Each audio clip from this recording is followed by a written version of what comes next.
Вие слушате 6-ти епизод на Парите говорят, един подкаст, който се излъчва благодарение на MasterCard. В този епизод си говорим за виртуални портфели, финансови иновации и как да оптимизираме разходите си с финтех.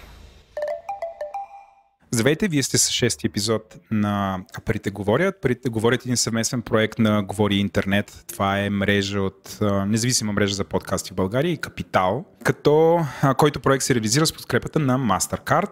Още идеи за инвестиции и подобни теми ще намерите в рубриката Моят капитал на Капитал БГ или офлайн в седмичният Капитал. Там ще откриете съвети за инвестиции, образование, управление на имоти, пазаруване и качествено прекарване на свободното време. Сега в брой 6 ще си говорим за финтех. Като темата за финтех я избрахме, защото вече няколко епизода с този подкаст ние отделихме, бих казал, доста време, за да въведем аудиторията в основните начини да се инвестира. Запознахме аудиторията за това как да си предпази спестяванията от криви инвестиционни схеми, като в следващите епизоди, това е вече един от тях, решихме да започнем да си говорим за така наречените вертикали, или това са конкретни сфери в инвестирането, защото някакси приключихме с основните теми. Така, в Парите говорят си говорим за пари, така че е логично да започнем да си говорим за това как вече можем да си управляваме парите по-удобно, по-ефективно, по-бързо, по-прозрачно, и затова стигнахме в епизод 6 да си поговорим за финансовите иновации и как те улесняват живота ни. Разглеждаме ги като от една страна те са възможност да си подредим личните финанси и да си оптимизираме разходите, а от друга страна те ни дават всякакви възможности за инвестиции, лесен достъп до различни пазари, посредници, комисиони и какво ли още не, инвестиции в фондове и общо взето една камара неща, които ние на Куп ги наричаме финтех и финтех компании. Като си говорим за финтех, може би няма по-добър партньор за един такъв разговор от MasterCard, и тук сме заедно с представители на MasterCard, това са Ваня и Иван. И сега, между другото, забравих аз да се представя, аз съм Владимир Петков от Говори Интернет, и с мен е Еленко Еленков. Еленко, кажи здрасти. И другия ваш познат водеше с вас. Да. Това ни е редовна грешка, която я правим, някакси почваме да говорим без да се представяме, но Ваня, представи си с няколко думи и после ще дадем на Иван да се представи. Здравейте, много ми е приятно да бъда тук. Казвам се Ваня Манова и официално съм мениджър на MasterCard за България, Северна Македония, Албания и Косово. Неофициално обаче съм голям фен на технологиите, на всички технологични решения, и не ме е срам да си призная, че мобилният телефон е неразривна част от моя живот, от ежедневието ми, и ако по статистика българина прекарва 5 часа на ден с телефона си, аз прекарвам 24.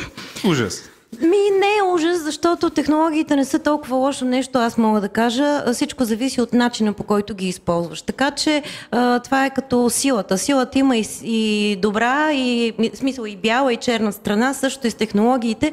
И аз изобщо не се срамувам, че използвам технологиите постоянно. Супер. Заповядай. Здравейте, казвам се Иван Хаджов. Аз съм менеджер бизнес развитие към MasterCard за България, Македония и Косово. Отговарям за дигиталните продукти на MasterCard, които са много вълнуващи и все повече и повече излизат на пазара. Това включва мобилни плащания, биометрични технологии, push payment и много други интересни неща, за които ще поговорим. Подобно на Ваня, аз обичам технологията, неразделно съм с моя телефон и от повече от 10 години... часа, примерно, си повече от 10 години се занимавам с дигитален бизнес и дигитални технологии. За мен това е страст и се радвам, че съм тук. Благодаря за поканата. Супер. Аз казах, че ще си говорим за финтех. Аз ще се опитам да направя едно леко аматьорско обяснение какво е финтех и ние какво разбираме под финтех. Значи финтех, аз съм сложил такива бележки, аз под финтех разбирам, това са финансови технологии, които често елиминират човешкия фактор и правят финансовите услуги по-евтини, по-бързи, по-прозрачни, удобни и достъпни. И те по някакъв начин, някакси финтех се наложи като понятие, което е нещо като критика или нещо, всичко, което дисръпва, аз много обичам тази дума, дисръпва старите модели на банковата система, още един вид старото естаблишмента, Нали, и въобще тези, които не желаят да се променят. Нали, някакси това е... това разбирам аз като финтех. И също така имаме, нали, ние си казваме, окей, има финтех, сега как стигнахме до този момент, защо ще се говори за финтех, какви са основните причини, нали, цялото това нещо да избухне и този сектор да почне да се развива, и сме си сложили 3 основни причини според нас финтех да започне да се развива толкова. Значи, първото нещо, което очевидно е проникването на технологиите. Вие двамата казахте, че някакси телефоните са ви защити за ръцете и, нали, то не са телефони, то са таблети. Тук виждам един компютър, който когато си иска е таблет, когато си иска е компютър, но ние сме постоянно свързани, имаме устройства, които не позволяват да сме свързани откъде ли не. От друга страна, самата традиционно финансова банкова индустрия трудно се реформира. Тоест, технологиите изпревариха скоростта, с която банките или въобще установените играчи на финансовите пазари се развиват и инвестират и променят. Може би защото самите потребители не желаят, или това не е ясно, това с вас, може би на нас не е интересно да чуем вашето мнение по въпроса, но традиционните играчи се реформират по-бавно и не се възползват съвсем от възможностите, които съвременните технологии им дават. Това е втория фактор. И третото нещо, което е чисто институционално, защото някак си говорим за България. България и ФЕС съществува един стимул за развитието на финтех, и това е така наречения втора платежна директива на ЕС, PSD2, която задължава банките да отворят данните за информация на клиентите до трети страни. Тоест банките, нали, доскоро бяха монополисти, държайки тази информация, но сега вече са длъжни да ги споделят с трети страни. Тези трети страни очевидно могат да предложат някаква услуга, базирана на тези данни. Сега, това са трите фактора, които според нас допринасят. Има ли нещо друго? Искате ли да коментирате по някои от тези 3 причини? Ваня? Аз на първо място ще кажа, че аз пък не харесвам думата disruptor. Аз по-скоро третирам и приемам финтех компаниите по-скоро като мотиватор, като движеща сила за внедряването на новите технологии на услугите, защото в крайна сметка основната цел на тези финансови компании, финансово-технологични компании, е да предоставят една различна, една изключително удобна услуга през един удобен или през различни удобни канали към един вид клиенти, които към момента поради една или друга причина не са удовлетворени от това, което имат. Но това, между другото, голяма част от техните клиенти дори не ползват банкови услуги. Така че аз не смятам, че финтех компаниите под някаква форма изяждат бизнеса или отнемат бизнеса на банките. Напротив, ще го кажа така на простосмъртен език, те правят баницата по-голяма. Защото това е самата истина, че много хора все още продължават да боравят с кеш и не използват финансови услуги, защото поради една или друга причина не са се убедили, не са намерили техните предимства. Финтех компаниите създават един продукт, който привлича вниманието на тези доброволно изключили се от финансовите услуги хора и по този начин ги приобщават. Така че клиентите на практика стават повече. Като казвам, че са мотиватори, те, разбира се, са мотиватори за останалите играчи, за така наречените традиционни играчи, да бъдат по-креативни, по-гъвкави, и ние виждаме много такива примери, включително и в България, когато банките започват да предлагат услуги, които се доближават до финтех компаниите. Не на последно място, това, което искам да отбележа, е, че има изключително много примери и за коопериране между банките и финтех компаниите. Понеже банките имат огромно... Да, един такъв пример, моля. Ще дам пример. Примерно компанията Евротръст в България. Така. Всички банки работят с нея вече, защото тя им дава възможност за един напълно дигитален начин на идентификация, електронна идентификация на техния клиент. И по този начин им дава възможност да завършат цялото дигитално пътешествие, защото без такива технологии на такива играчи, те не могат да го представят това нещо. искаш да получиш кредит онлайн. Окей, одобряват те. Обаче като ти кажат, ела в офиса да подпишеш 20 листа, ще отидеш ли? Не. И колко човека ще отидат? Знам отговора, за това питам. Аз като се надъхвам също. Последно само да кажа за PSD2. Има много неизвестни там. Действително, дълго време се говореше, че това е заплаха за банките и така нататък. Отново тук ключовата дума е... Извиняй, тази регулация кой я инициира? В смисъл, самия Европейски съюз, но под натиска на кой или просто той някак се сам? Тук няма натиск. Целта е да се създаде конкурентна среда за всички участници, които предоставят финансови услуги. Банките и малките небанкови финансови институции. Тук трябва да се знае, че задължителните услуги, които се предоставят през тези отворени API, са две. Едното е достъп до информация за сметката, но тази информация е много базова, и другото е възможност за иницииране на преводи. Без да се постигне партньорство между конкретна компания и банка за разширяване на този обем информация, аз не виждам каква чак толкова качествена услуга би могла да се даде на клиента. Добре, много ти благодаря. Иван, ти да допълниш нещо? Според мен основната причина за финтех възхода е именно иновациите, не само в технологията, но и в сферата на нови бизнес модели, на нов начин на живот, нуждата от мобилност, флексибилност, това, което променя нашия живот. Цялата тази тенденция в стартъп технологии, дори извън плащането, е това, което движи сектора напред. Именно тези нови модели правят пазара по-голям и по-интересен. Относно партньорството между финтех и банките, това е нещо, което виждаме, и PSD2 не смятаме, че е заплаха, по-скоро е възможност за банките. Ще има победители и победени в тази игра от гледна точка на банките, и именно това е разликата между тези, които ще поемат по пътя на иновацията. Какво разбираш под победени? Победени ще са тези институции, които не се възползват от новите възможности, които регулациите и технологиите им дават. Те просто биват чекват the box, както се казва, от гледна точка на регулацията, но не се възползват от възможностите, които са много за иновации, за построяване на нови предложения. Накратко, който не се променя, ще изостане. Ще загуби бизнес. Ще бъде загубилия в случая. Да. И според мен не само за банки, не само за финтех компаниите, но и за банките PSD2 е една страхотна възможност, от която трябва да се възползват. От гледна точка на финтех, той ще расте поради новия начин на живот на хората, и най-вече клиент е този, който определя какво ще бъде използвано и консумирано. А именно това са добрия user experience, сигурността, лесната употреба, мобилността и instant usage. И цената. И цената, разбира се, която е именно иновативният бизнес модел.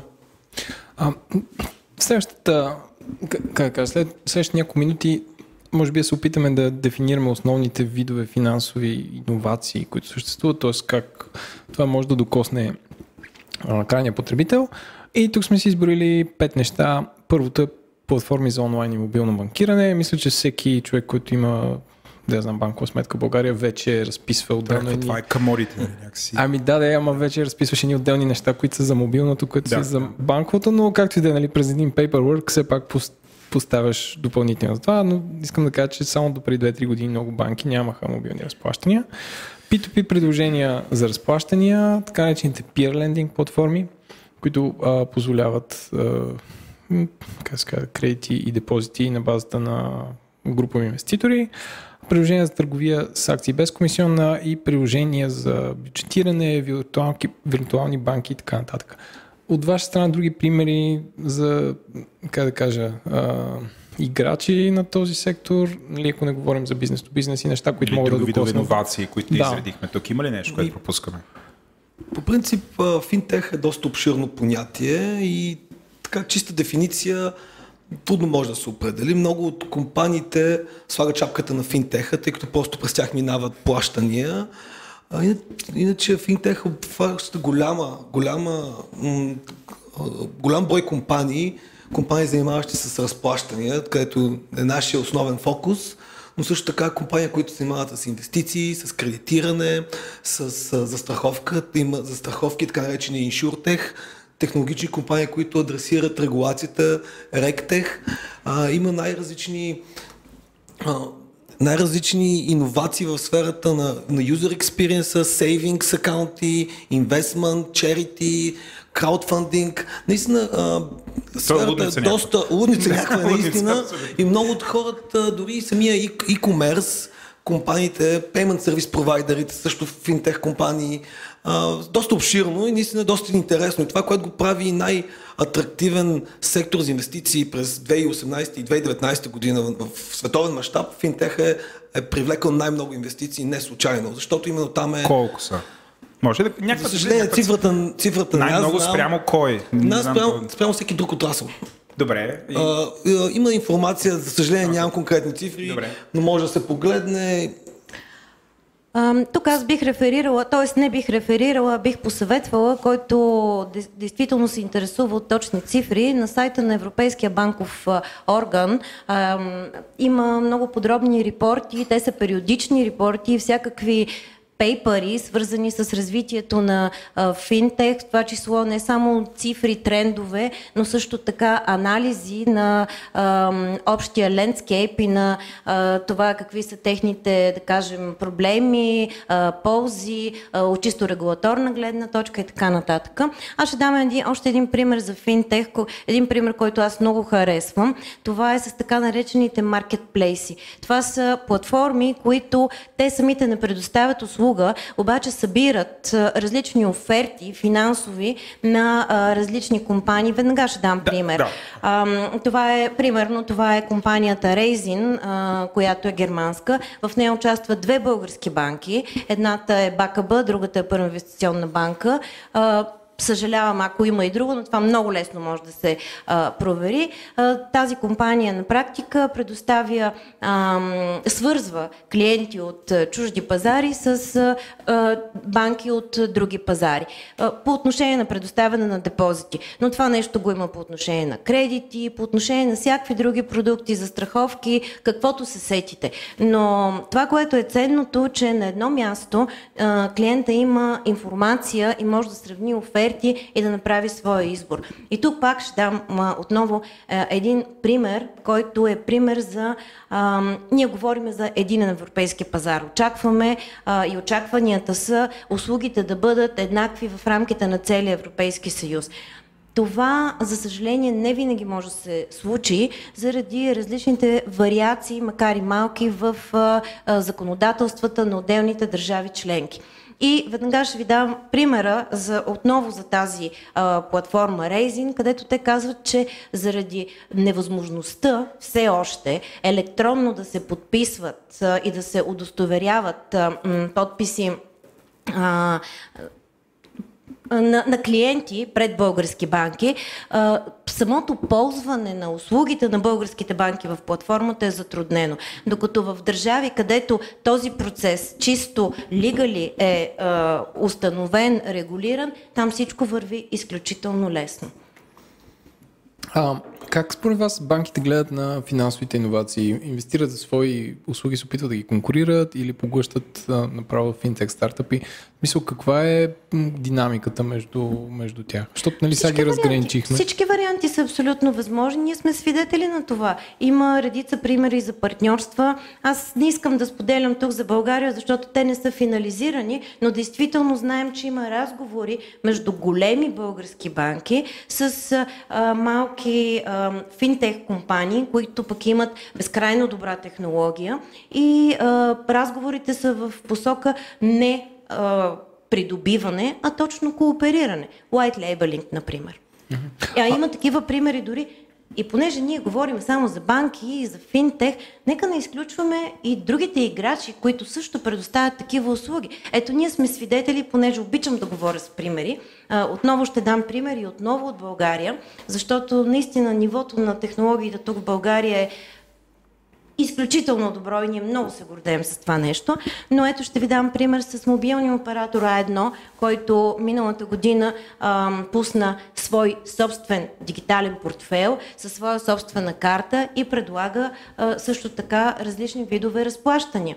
И отново, използвайки технологията на българска, даже не на една, а на 2 български финтех компании. Това е супер. Ние сега сме доста изненадани, защото предно... в България IT-то е на добро ниво. Те си партнираха с MyPost, нали? Те си партнират от една страна с iCard, от друга страна с Easy Payment Services по отношение на издаването на картата. Ако погледнем от друга страна, гледахме сега банките как се отнасят от финтех. Слагате си шапката на една финтех компания и те как гледат на пазара. Вярвате ли, че те ще започнат да вземат банкови лицензии, да се развиват като виртуални банки или ще използват по-свободната регулация да, не знам, това за Европа важи, да оперират на пазара широко? Беше се разбили границата между ти отделни видове играчи, някакси всички ще се превърнат ли да правят всичко или всеки ще се специализира в нещо конкретно? Една от причините една от целите на PSD2 регулацията е именно отваряне на пазара и стимулиране на конкуренцията. Идеята е чрез Open Banking да се даде възможност по-лесно да се навлиза в тази индустрия. Разбира се, банките с тяхната сигурност, лицензии ще имат определено място, разбира се, което ще бъде ценно за цялата екосистема, но върху тях като платформа и заедно с финтех и иноваторите ще се градат нови услуги. Било то услуги в сферата на управлението на данни, на риск, на плащания, на заеми, в най-различни насоки. Така че винаги ще има лицензирани, изисквания за лицензирани играчи на пазара, но това няма да спира иновациите. Това е идеята на регулатора. Според мен все повече и повече ще се прелеят едните и другите, но въпреки това ще има необходимия контрол, за да се предпазва крайния потребител. Добре. Искаш да допълниш? Искам само да допълня, че не може да се говори така директно за всички какво ще се случи, но ние сме свидетели как финтех компании придобиват банкови лицензии. Примерно Revolut, те имат банков лиценз. Те нямат лиценз на имани институции или на платежна институция. Ама Revolut от ден 0 ги приемаме като виртуална банка. Поне такива като мене, чисто потребителско ниво. За мен това е една виртуална банка. Няма офис, но общо получавам същата услуга. Да, по принцип е така. Но не е задължително да имат пълен банков лиценз, за да предлагат пълния набор от услуги. Да, тук и законодателството трябва да бъде по-флексибилно, в същото време да има необходимата сила за контрол. Добре, ние доста поговорихме за България, обаче не мисля, че сме изчерпали темата за България и сега аз малко така ще подълбая с вас в тази посока. Искаме да сложим България, ама такова да я заковеме на финтех картата. Тук сега около 10-15 минути ще ви задавам въпроси в тази посока, като основно ще гравитираме върху това, кои услуги са достъпни тук. Може да очакваме скоро други големи играчи, въобще, ако имате някаква такава информация, кои са интересите български стартъпи в областта, ние сме абсолютно окей да им кажете имената. И интересувани с това, че тук като сме с различна валута, това проблем ли е или не е ли проблем. Около това ще въртим. Първият въпрос е как се роди финтех тук в България. Сега малко назад да погледнем. Не знам това колко е 5, 6, 7, 8, 10 години назад, но според вас как се роди тук и коя беше първата финансова и регулаторна иновация, от която започна възхода на този сектор? Ваня. Аз не претендирам, че знам отговора на този въпрос, в смисъл чисто фактологично, но аз си спомням, че когато започнах работа 2008 година, август месец в MasterCard, т.е. това са преди 11 години, iCard вече работеше много активно и имаше лиценз за небанкова финансова институция, тогава още нямаше платежни институции. С тях работеха също така, паралелно с тях работеха и Транскарт и лека по лека, може би това беше момента, в който те вече започнаха да се забелязват. Възможно и преди това да е имало някакви опити, но аз лично не ги знам. Сега, когато тук това е В случая, когато говорим за малки технологични компании, които слагаме под знаменател в финтех. Борика ще ви кажа, че те са най-стария финтех в България, но там мащаба е съвсем различен. Парите говорят достига до вас благодарение на MasterCard. Компанията е в индустрията за глобални плащания и оперира с най-бързите платежни методи в света. Потребителят е в центъра на всичко, което MasterCard създава, като продуктите на MasterCard дават решения за ежедневните финансови дейности, биометричното удостоверяване и плащанията на бъдещето. Според вас как гледат големите финансови институции на развитието на финтех иновации? Сега ти каза, че българските банки са сравнително активни, участват, но като цяло, защото ние сме свикнали, щом нещо е българско или се случва в България, то някакси е по... да имаме този байас, че щом е българско, значи не е толкова напредничево, но всъщност това справедливо ли е по отношение на финтех? И как големите установени играчи в момента гледат на финтех иновациите, инвестират ли, разработват ли свои собствени продукти, извън това да участват ли, да си партнират с някой, някакси от нема и къде, или въобще ясно ли е това, т.е. инвестирали ли се сериозно в този сегмент? Да, безспорно това е в фокуса на почти всички банкови групи, даже всички големи банкови групи имат отдели, фокус върху финтех и иновациите. Те са наясно, че това е бъдещето и който, както вече споменахме, който изостава, ще загуби. Затова се инвестира и в намиране на външни партньори, но и в вътрешна иновация. Ние активно работиме с почти всички банки в сферата на предлагайки им най-новата технология, върху която да градат собствени решения. И това е начин и това е тренд, който е безспорно факт във всички банки. Аз ще го задам още по-така аматьорски въпроса. От различните методи една установена институция да се някакси да направи някаква финансова иновация, white labeling, партньорство, придобиване, в България кой е основният метод, който компаниите, организациите, които имат пари, избират? Придобиват ли или си партнират ли въобще какво? Така вие като го гледате на пазара, как се случва? В принцип това е подход и често пъти, пак казвам, няма рецепта, но често пъти банките започват с партньорство, валидират си идеята и партньорство и в случай, че видят наистина синергия, тогава пристъпват било то към equity investment, покупка или по-разширено партньорство. Добре. Окей. Казахме ги за големите. Ами вие как работите с финтех компанията? Може да дадете няколко примера, особено от български такива? Лесно ли се работи? Може да посочите някои, които сте направили някой по-голям проект с тях, по-интересен?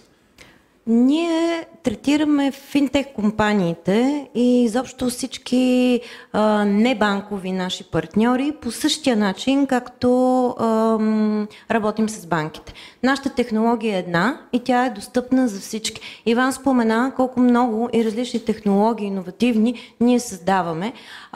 Тук искам да кажа, че технологиите, които ние създаваме в последните години вече отиват много отвъд нашия бранд, т.е. те са бранд агностик, точно за да улесним внедряванията на различните услуги от такива компании, като финтех компании. Как така бранд? В смисъл white label-ват или? Не, просто какво значи бранд агностик? Ще ти кажа. Примерно, нашето решение за биометрична аутентикация, то не работи само за плащания с MasterCard. Ако една финтех компания иска да ползва нашата технология, тя няма нужда да търси решение и за MasterCard, и за Visa, и за не знам си кой друг бранд.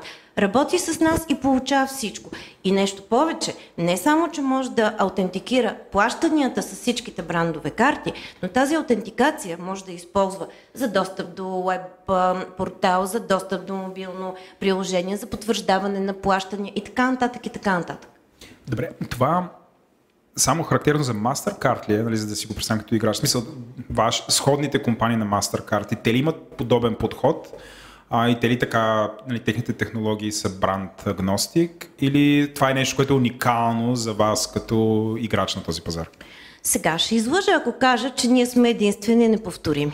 Но истината е, че ние го правим по много добър начин и винаги можем да приложим такъв индивидуален подход към клиента. Индивидуален подход по отношение както на самата имплементация, така и по отношение на ценообразуване. Защото ние разбираме, че банките и финтех компаниите имат съвсем различни възможности. Едните имат по-технологични, другите имат по-финансови възможности, нека да го кажем така. И точно заради това в MasterCard тук сравнително наскоро се създаде една такава инициатива, която е за улеснена работа с малки и специално с финтех компании. По отношение на онбординг, по отношение на гаранционни депозити, по отношение дори на прайсинг. Така че ние, пак казвам, технологията ни е една и тя е еднакво достъпна до всички. Но създаваме някои улеснения, fast track за по-малките играчи, защото истината е, че за тези по-малки играчи, финтех компаниите, едно от техните основни предимства, освен технологията, която имат, е time to market период. И ако ние прилагаме стандартните ни подходи, ние сме една глобална компания. Нещата при нас не винаги се случват по щрак най-бързия начин. Но ние не можем да си позволим заради един такъв процес да убием основното конкурентно предимство на една финтех компания. И това се оценява от финтех компании. Аз не мога да не го кажа, но большинството финтех компании, не само в България, но и на международно ниво, си партнират основно с MasterCard. Тук само да добавя, че на глобално ниво има тенденция за така наречената стандартизация. Именно това да бъдат, много от продуктите стават бранд агностик, от гледна точка на това, че пазар става отворен. Да, аз това питах. Това явно е тренд. Да, това е тренд. Явно по такъв начин се трансформират този тип компании. Това от гледна точка на технология, от гледна точка на бизнес, всичко е уникално. Ваня, ние сме те интервюирали преди една година и тогава ти задаваме въпроса. Смисъл, MasterCard технологична компания ли е, да или не? Ако сега те питам същия въпрос, ако трябва да отговоря, нали, как би отговорил? MasterCard всъщност технологична компания или е нещо друго? Как се определяте? Аз направо се обиждам, че ми задавате този въпрос. Два пъти. Това означава, че не съм си свършила работата. Не, добре. просто мина време и нещата еволюират. MasterCard е технологична компания от самото начало. И де-факто всички наши продукти, всички наши услуги, те са базирани на технологиите и те използват технологиите. И това, което ние правим в последните години, е да развиваме тези технологии и да добавиме нови. И ние сме технологична компания, категорично, ние сме голяма технологична компания. Супер. Много хора ни бъркат, че сме платежна схема или платежен бранд. Абсолютно. Не, това не е така. Това не е просто така. исках да го кажем категорично и за тази. Да. Добре, тази една голяма технологична компания работи ли с български финансови стартъпи по 3 човека? Разбира се, за нас разбера няма значение. Добре, кажете ни 3-4 български стартъпа, които са интересни и примерно може да ги наблюдаваме. Или нещо, което участват, както казват, за тази или сте си колаборирали, или някой, кой шава тук и кой е интересен? От българските аз не мога да не започна с Fire. Това е мобилен портфейл, който е изключително удобен. Освен платежните функции, в него може да си... Това е наистина портфейл. В него може да си държите картите за лоялност, които в момента сигурно издуват портфейла ви. В него можете да си виждате, разбира се, всичките извлечения, информация за транзакции, т.е. ползвате го действително като такъв менеджмент тул за вашите финанси. Това, което има една изключително готина функция и това е P2P функцията, т.е. сядаме с теб да обядваме, ти плащаш сметката с твоята карта, разбира се, а пък аз след това просто в твоя wallet от моя за части от секундата ти изпращам моята част от сметката и ти веднага ги виждаш и можеш да ги получаваш парите. И така, може да си видиш каталозите на любимите супермаркети, да видиш какви промоции има, за да знаеш кога и къде да отидеш. Fire изцяло български ли е? Изцяло. Да, това е продукт на български инвеститори. Ние изключително много се гордеем с тях. Между другото, Fire е търговска марка, да го кажем така. Тази компания съвсем наскоро спечели Elevator Lab на Raiffeisenbank с един техен друг изключително иновативен продукт. Това е продукт, в който мобилният телефон се превръща в POS терминал, само сваляйки една апликация. И по този начин имаме едно изключително ефтино, сигурно, достъпно устройство, чрез което да се приемат плащания с карти. Добре, Fire е един такъв старт има. Имаме ли втори подобен? Разбира се, ние споменахме iCard, нека да не ги забравяме. Те имат тяхното решение MyPOS, което е бандъл между POS-терминал, различни видове POS-терминали, които ползват различни видове връзки, комуникации от стандартния голям POS, който дава бележка, до един много мъничък мобилен POS-терминал, който може да си го носиш в малкия джоб. Този пакет върви също така с дебитна бизнес карта за малкия бизнес, така че по която той веднага си получава парите. Нещо, което никой друг не предлага, не само в България. Аз лично не знам да има друг акуарър, който да предоставя мигновен сетълмент.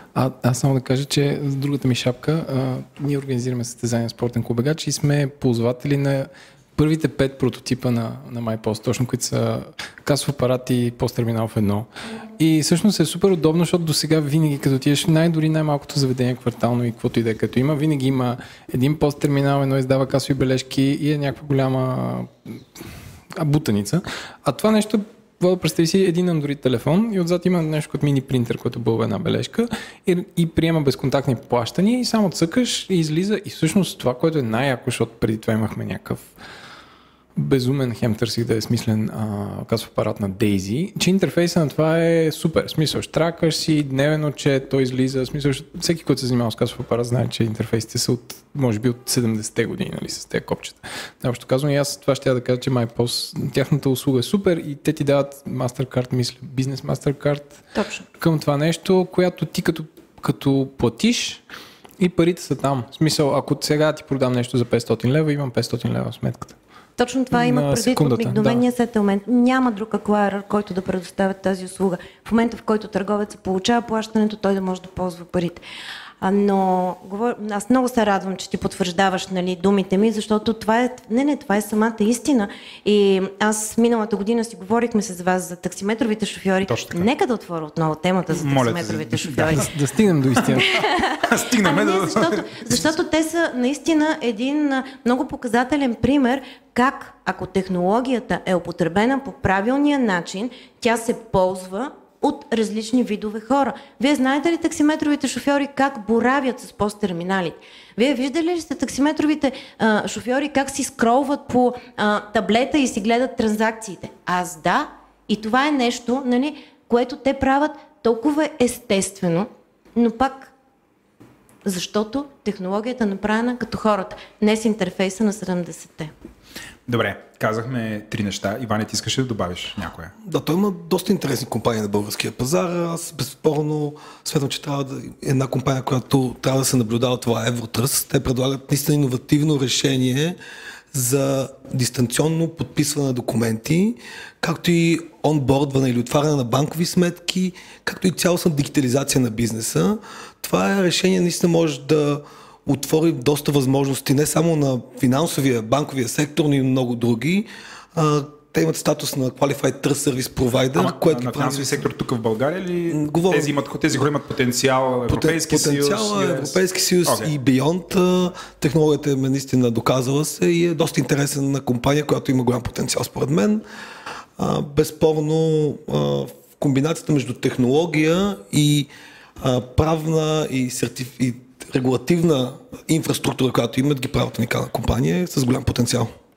Аз само искам да добавя за примерите, които аз дадох на типично български компании, че това, което каза Иван, е абсолютно валидно. България, за съжаление, е малък пазар за тези малки компании. На тях никога няма да им излезе бизнес кейса, ако те останат затворени само тук. Затова MyPOS, примерно, има изключително успешен бизнес в много европейски държави. Те валидираха всичко в България и с наша помощ. И след това им позволи вече на база на валидиран кейс, на база на работещ бизнес модел, те да стъпат на по-големи територии и да развиват по-голям бизнес. Същото се отнася и за Fire. Те в момента имат тези планове, стъпват на пазара в Румъния, вече имат презенс там, имат презенс в UK и ще видим кои са следващите държави. Супер. Но аз много искам, защото ние си говорим за финтех, иновативни компании, но говорейки за миналото и от кога те са тук, съвсем наскоро ние правихме поредния наш ресърч по отношение на развитието на електронните технологии и апликациите по-специално. Искам да ви кажа, че България е на първо място по отношение на хората, които си плащат сметките, битовите сметки, по електронен път. И това е благодарение... На първо място къде? В сравнение с останалите 23 интервюирани държави.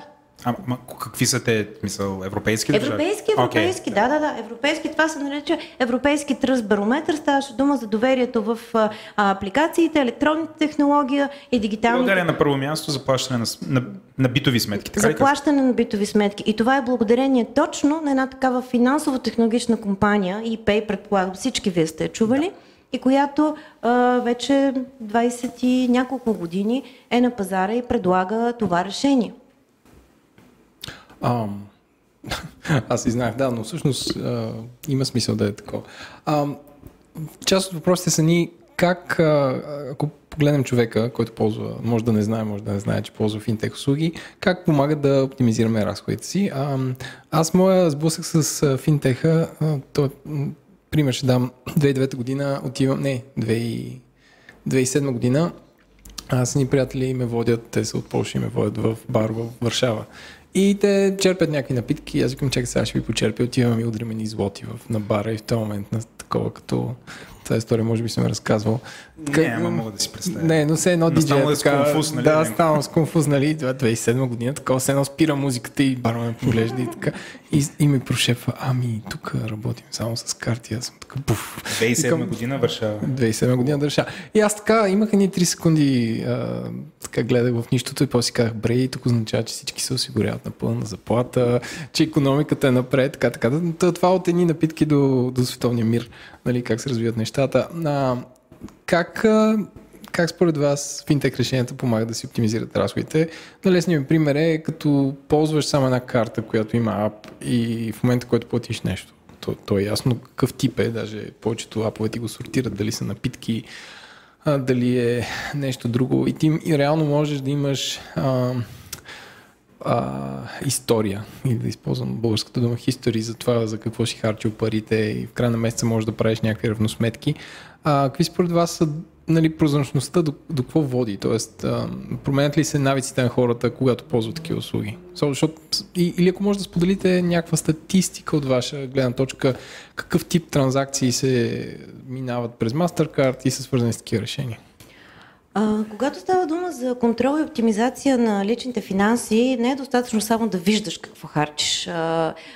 Едни такива решения, иновативни апликации дават възможност ти да си налагаш някакви ограничения, контроли предварително, някакви рамки, от които не можеш да излизаш.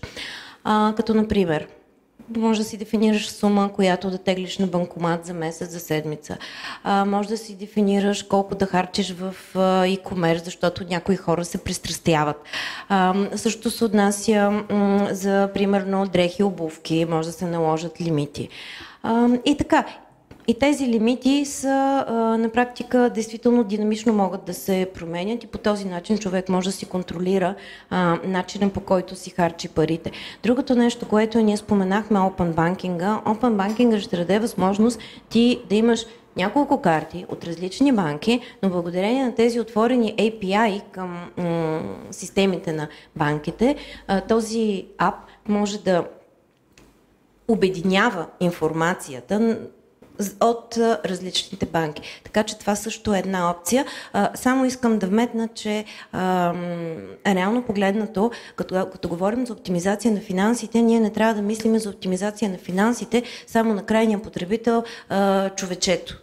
Това се отнася в пълна степен по същия начин, даже и в по-голям мащаб за бизнес. Затова ние изключително се радваме на въвеждането на такива решения, защото те наистина дават смисъл и дават много голямо стойност. Ние го наричаме естествено на английски value на крайния потребител, в случая бизнес, и ги действително мотивира да използват електронните решения и да върват напред.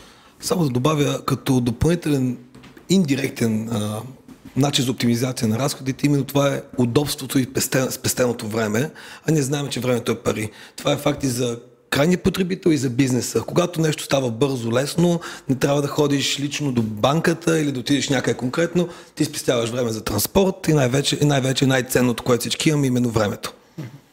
Само аз искам, понеже заговорихме за пари и за стойност, аз лично изключително много се дразня, когато някой започва да сравнява само цени на дадени услуги.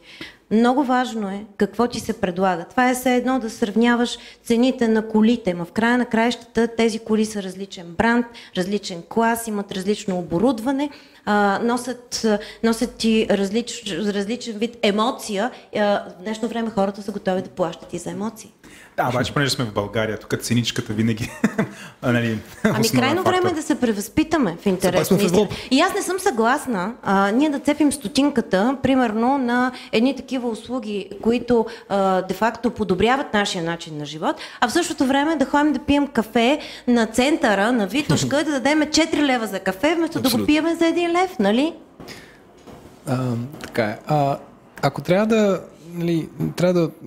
как да кажа, според мен в момента живеем в някаква такъв романтичен период на финтех компаниите и всички се предлагат безплатни карти, безплатна регистрация, безплатни услуги, а общо взето с няколко клика на Revolut ти получаваш почти пълната му възможност. Според вас от какво печелят финтех компаниите? Може ли да се каже, че в момента са тип Uber, т.е. събират много инвеститори и развиват някаква платформа, която след време ще монетизират, и виждали се откъде след време ще почнат да... не казвам, че никой не е печеливш, но как след време ще почнат да монетизират или ще поскъпнали финтеха е моят въпрос. Или айде. Да направо да го кажем по този начин. Виждате ли, защото тук има някакви невероятни обещания. Сега вече близо 45 минути си говорим за светлото бъдеще. Или то светлото настояще и още по-светлото бъдеще. Което аз винаги като слушам толкова позитивен разговор 40 минути, почвам да си мисля за балон. Но, виждате ли тук балон, всичко това ще се случи ли? Как да внимаваме? Значи първото, което е много важно, е да обърнем внимание на иновативните бизнес модели. Това, което споменах и преди. В много сфери в дигиталния бизнес има така наречения фримиум. Започва нещо безплатно, в последствие имаш платени услуги, които го монетизират. От базата от хикс милиона потребители 80% използват безплатната версия, но другите 20%, тъй като от 100 милиона 20% са 20 милиона, дори да плащат по 10 евро на месец, това излиза сметката. Това е модел, който го има и в всякакви видове дигитални ентертеймент, музика и най-различни сфери. Това може ли само да дам пример? Как аз от известно време плащам 18 лева месечен subscription за PlayStation на сина ми, който го взехме, и започнахме с безплатни игри. Ето живия пример. Тук примерът е преди време са се купували дискове, сега се плаща subscription, така и с финансовите услуги, като тук пак говорим за един сегмент. Има много финансови услуги, които си имат работещи бизнес модели, да кажем peer-to-peer лендинга, един такъв пример, кредитирането, сейвинга, иншуранса. Те са доста примери, които имат работещи бизнес модели, които освен, че са иновативни, са и по-печеливши благодарение на технологията, тъй като елиминират разходи на офиси, на сгради, на хора и така нататък. Тъй, че аз определено смятам, че това не е балон, това е технология, която навлиза и променя света. Както хора се казват, че интернетът е балон, но интернетът не е балон. Имахме някакви изпълнения там 2001 година. Не, това са... Някои хора ги наричат корекции. Миналата година в криптото имахме корекции също. Но криптото го има. В края на краищата и ще останат много тези неща. Това са корекции. Криптото не е удачен пример, защото криптото няма никаква регулация. Докато тук има много ясна регулация и за това аз не смятам, че има някакъв риск. Като говорим за безплатните услуги и така, аз ще ви кажа две неща. Безплатен обяд няма. И другото, което е, че апетитът идва с яденето. Примера на Иван за допълнителните платени услуги. Не на последно място, тези финтех компании, те освен чисто платежните услуги, които предлагат, да кажем, безплатно в някои от случаите, те предлагат и други услуги, когато се явяват като маркетплейс, те си работят с комисионни, генерират си приходи, така че всичко е наред. И за финал, според вас, каква е вашата прогноза, как се развиват финансовите иновации и финтек компаниите следващите 2-3-5 години, Иване? Трендът безспорно е нагоре. Виждаме все повече иновации, все повече технологии, компании. Виждаме банкинг за сервис, например, навлиза на пазара. Това е възможност. Какво е банкинг за сервис? Банкинг за сервис е изградена инфраструктура, в която предприемаческа компания може да оперира бизнес подобен на банка на база на вече съществуваща инфраструктура от технологии и лицензи. Тоест един ден ние можем да решим да намерим иновативен модел и не е нужно да взимаме всичките нови лицензии, цялата технология, може да вземем така речения white label banking. Това е нещо, което навлиза, не е популярно, но това е един пример. Отделно всяка една от тези сфери, които споменахме предварително, се развива много бързо. Технологии като Artificial Intelligence навлизат, биометричните фактори за идентификация, Open Banking, APIs. Те създават са доста вълнуващи времена, не само за финансовите технологии, но за технологиите като цяло. И ние определено сме доста така позитивно настроени и очакваме с нетърпение развоя в тази сфера. Не само в света, но и в България. Аз бих казала, че тенденцията е не само нагоре, ами и настрани. Тоест, обхвата става все по-широк и по-широк. Това е всъщност начинът, по който работим и ние в MasterCard. Вие сигурно следите, че ние също придобиваме най-различни компании, които от най-различни бизнеси, които нямат нищо общо с нашия core бизнес, точно за да разширим предлагането на различните видове услуги. Така че това е настоящето, не бъдещето. Посоката е тази. Хубавото е, че възможностите стават все повече и все повече. Ние не казваме, че старите традиционните методи ще изчезнат, просто ние създаваме решения, създаваме възможности за тези, които искат да ги използват. Мисля, че се получи супер як стегнат разговор. Доста не е типично за нас с Еленко. Ние правим книги разговори по 4 часа, но мисля, че сега точно за 55 минути успяхме да кажем супер много. Беше ни много интересно и ви благодарим за времето, което ни отделихте и информацията, която споделихте. Благодарим много. На нас също ни беше много интересно. Аз говоря тук вече от името на двамата, защото то си личи. Казахме си много неща, но темата е безкрайна, общо взето. Така че аз ви предлагам да продължим разговора в неформална обстановка и до нови срещи. Ние си запазваме правото да ви викаме пак, за да си говорим по тази тема. Благодаря ви аз. Мерси. Това беше Парите говорят, един подкаст, който се записва със съдействието на MasterCard. Ако ви харесва, може да пишете на podcastcapital.bg или да ни оставите ревю в мрежата, в която ни слушате, iTunes или Google Play Store.